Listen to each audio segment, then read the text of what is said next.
Bulletin లో breaking news చూస్తున్నాం. Hydraa commissioner Ranganath gunmen బలవన్ మరణానికి యత్నించాడు. గన్మెన్ కృష్ణ చైతన్య హయత్ నగర్ లోని తన నివాసంలో గన్తో కాల్చుకున్నాడు.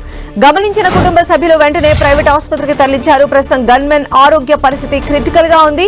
ఆర్థిక సమస్యల వల్లే కృష్ణ చైతన్య బలవన్ మరణానికి పాల్పడినట్లు సమాచారం. కృష్ణ చైతన్య కొంతకాలంగా అప్పులు, ఆర్థిక ఒత్తిడితో మానసికంగా కుంగిపోయినట్లు తెలుస్తోంది.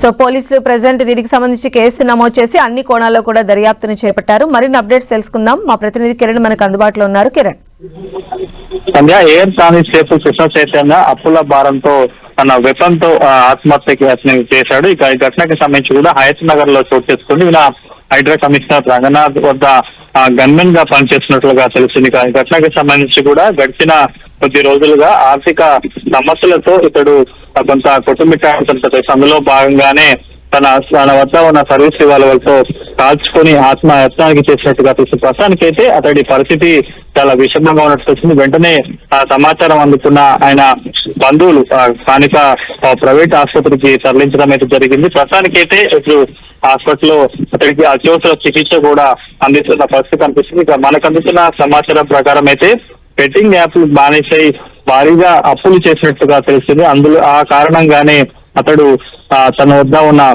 గన్తో కాల్చుకొని సూసైడ్ అటెంప్ట్ చేసినట్టుగా తెలుస్తుంది. ప్రస్తుతానికైతే అతడి పరిస్థితి విషమంగా ఉన్నట్టుగా తెలుస్తుంది. కాబట్టి పూర్తి స్థాయిలో కొంత సమాచారం అయితే రావాల్సి ఉంటుంది. ఒకసారిగా అతడు నివాసం ఉంటున్న ఇంట్లోంచి పేలుడు శబ్దం రావడంతో కూడా స్థానికులు గుర్తించారు. ఈ ఘటన చోటు చేసుకున్నప్పుడు అతడు ఒక్కడే ఇంట్లో ఉన్నట్లుగా మనకి తెలుస్తుంది. వికట జీవిగా బెడ్రూమ్ లో పడి ఉండడంతో గమనించిన స్థానికులు వెంటనే పోలీసులకు సమాచారం అందించారు. అప్పటికే అతడు కొడవ ఊపిరితో ఉన్నట్లుగా తెలుస్తుంది. కాబట్టి ప్రస్తుతానికైతే ప్రైవేట్ హాస్పిటల్ అతడిని తరలించారు. అత్యవసర చికిత్స అనుసరితని అతడి పరిస్థితి విషమంగా ఉన్నట్లుగా తెలుస్తుంది. అయితే రంగనాథ్ దగ్గర ఇతను ఎంతకాలంగా వర్క్ చేస్తూ ఉన్నారు? తనకున్నటువంటి ఆర్థిక సమస్యల గురించి ఎప్పుడైనా తను హైయర్ అఫీషియల్స్ తో పంచుకోవడం జరిగిందా? ఏం చెప్తూ ఉన్నారు? మనకు అందుతున్న సమాచారం ప్రకారం అయితే గడిచిన ఏడాది కాలంగా హైడ్రా కమిషనర్ రంగనాథ్ వద్ద గన్మెన్ గా పనిచేసినట్లుగా తెలుస్తుంది. కానీ ఇతడికి సంబంధించి అప్పుల విషయానికి సంబంధించి ఎప్పుడైనా కుటుంబ సభ్యులు కానీ అతడు పనిచేస్తున్న ఆ చోట ఎవరికైనా చెప్పాడా లేదా అన్న కొంత ప్రాథమిక సమాచారం అయితే మనకు రావచ్చు. ప్రస్తుతానికైతే కొంత ఆర్థికంగా కొంత చితికిపోయాడు. బెట్టింగ్ యాప్ లో కూడా పెద్ద మొత్తంలో అప్పులు చేశాడు.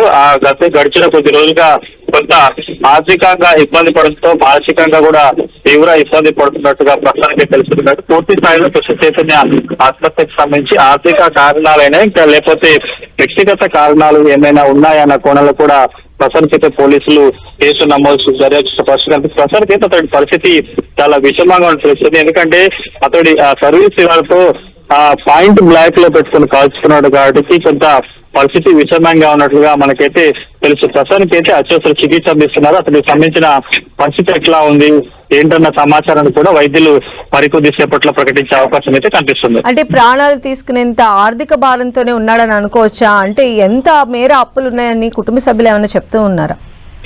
ప్రస్తుతానికి అయితే ఘటనకు సంబంధించి కొంత సమాచారం అయితే రావాలంటుంది. ఆ కృష్ణ చైతన్య ఒకసారిగా తన వద్ద ఉన్న సర్వీస్ రివాల్వర్ తో కాల్చుకోవడంతో కుటుంబ సభ్యులు తాకైన పరిస్థితి కనిపిస్తుంది. కాబట్టి కృష్ణ చైతన్య సంబంధించిన బ్యాక్గ్రౌండ్ ఏంటి, కేవలం ఆర్థిక కారణాలైనా లేకపోతే కుటుంబ సమస్యలు ఇంకేమైనా ఉన్నాయన్న కొంత సమాచారం కూడా రాబట్టే ప్రయత్నం అయితే పోలీసులు చేస్తున్నారు. కాబట్టి ప్రస్తుతానికి అయితే నిన్నటి వరకు కుటుంబ సభ్యులతో పాటు కొంత తన సిబ్బందితో కూడా కలివిడిగా కలిసిమెలిసి ఉన్న ఈ వ్యక్తి ఈ రోజు తన సర్వీస్ రివాల్వర్ తో కాల్చుకోవడం కొంత కలకల రేపినట్టుగా చెప్పుకుంటూ గతంలో డిపార్ట్మెంట్ లో ఈ బెట్టింగ్ యాప్ బారిన పడి కూడా చాలా మంది సర్వం కోల్పోయారు. గడిచిన మనం చూసుకోవచ్చు అంబర్పేట పిఎస్ లో పనిచేస్తున్న ఎస్ఐ అతడు కూడా బెట్టింగ్ యాప్ లో బారిన పడి సర్వీస్ రివాల్వర్ ని అమ్ముకున్న పరిస్థితి కనిపిస్తుంది. మరొక కేసులో కూడా ఒక కానిస్టేబుల్ ఆత్మహత్యకు పాల్పడిన నేపథ్యంలో తాజాగా ఆర్థిక సమస్యల కారణంతో ఈ వ్యక్తి చనిపోయాడా లేదా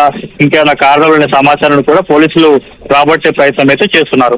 అయితే కిరణ్, అంటే ఎలా అర్థం చేసుకోవాలి? బెట్టింగ్ యాప్స్ కి సంబంధించి చాలా మంది కామన్ పబ్లిక్ దానిలో ఇన్వాల్వ్ అయ్యి ఇలాంటి చేస్తూ ఉన్నప్పుడు డిపార్ట్మెంట్ కి సంబంధించిన వాళ్ళు కూడా ఇందులో ఇన్వాల్వ్ అయ్యారంటే అది ఎంత మేర దాని ప్రభావం ఉందని మనం అర్థం చేసుకోవచ్చు.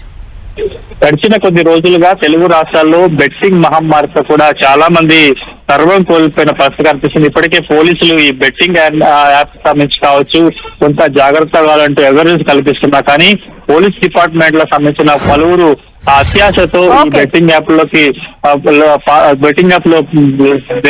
సంబంధించి కూడా వాటి తీసుకొని కూడా ఈ రకంగా ఆత్మహత్య చేసుకున్నట్టుగా మనం చెప్పవచ్చు. ప్రస్తుతానికి అయితే ఈ వ్యక్తికి సంబంధించి కూడా ఇంకేదైనా కారణాలు ఉన్నాయా, కేవలం ఆర్థిక సమస్యలన్న సమాచారం కూడా కొంత రాబట్టే ప్రయత్నం అయితే పోలీసులు చేస్తున్నారు. రైట్ కిరణ్.